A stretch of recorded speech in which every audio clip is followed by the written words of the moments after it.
आज के समय में प्रत्येक व्यक्ति अपने भविष्य के बारे में जानना चाहता है।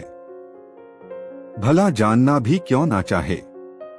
भविष्य एक रहस्यमयी किताब की तरह है और यह मानव की स्वाभाविक प्रवृत्ति है कि मनुष्य को रहस्यमयी बातें जानने में ही आनंद आता है, और अगर वह उसके स्वयं के जीवन के बारे में हो तो बात और भी दिलचस्प हो जाती है। तो नमस्कार दोस्तों, आज की वीडियो में आपका स्वागत है। आज की कहानी का विषय भी यही है, भविष्य का अनुभव। किसी गांव में एक बौद्ध महात्मा रहते थे जिनका नाम विपुल था। वह अपने आश्रम में ध्यान और शांति में जीवन व्यतीत करते थे। एक दिन गांव के कुछ युवक उनके पास आए और भविष्य के बारे में जानने के लिए पूछने लगे। विपुल महात्मा ने उन युवकों को अपने साथ बैठाया और कहने लगे, भविष्य के बारे में जानने के लिए तुम्हें पहले वर्तमान को समझना होगा। वर्तमान को समझने के बाद ही हम भविष्य का मार्ग ढूंढ सकते हैं। विपुल महात्मा ने उन्हें विविध उपायों के माध्यम से वर्तमान की महत्ता को समझाने लगे। उन्होंने कहा, ध्यान के माध्यम से हम वर्तमान को अनुभव करते हैं। वर्तमान ही हमारी सच्ची जीवन अनुभूति है। उन्होंने उन युवकों को ध्यान में ले जाने के लिए कुछ ध्यान अभ्यास की विधियां सिखाई। युवकों ने ध्यान किया और उन्हें वर्तमान के महत्व का अनुभव हुआ।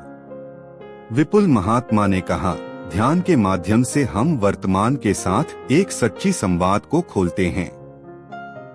यह हमें साक्षात्कार के संदेश देता है और हमें सिखाता है कि कैसे हमें वर्तमान को जीना चाहिए। उन्होंने फिर कहा, भविष्य का अनुभव करने के लिए हमें पहले वर्तमान को समझना होगा। वर्तमान को समझने के बाद हम जीवन के हर क्षण को उसी प्रकार जीते हैं जैसा कि हम भविष्य को देखना चाहते हैं।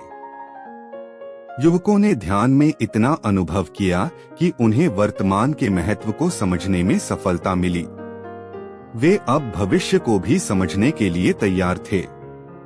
विपुल महात्मा ने कहा, भविष्य का अनुभव करने के लिए हमें अपने कर्मों का संज्ञान रखना चाहिए।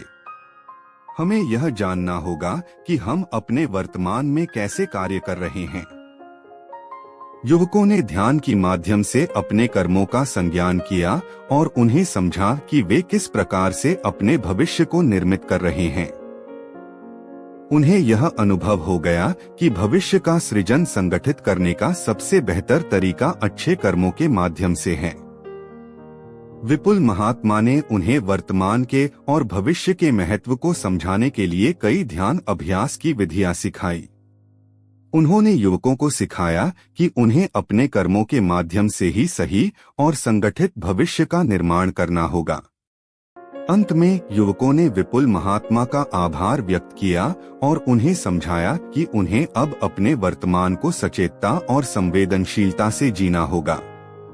उन्होंने अपने कर्मों के माध्यम से सच्चे और संगठित भविष्य का निर्माण करने का संकल्प किया। उम्मीद है आपको वीडियो अच्छी लगी होगी, तो चैनल को सब्सक्राइब करें। धन्यवाद।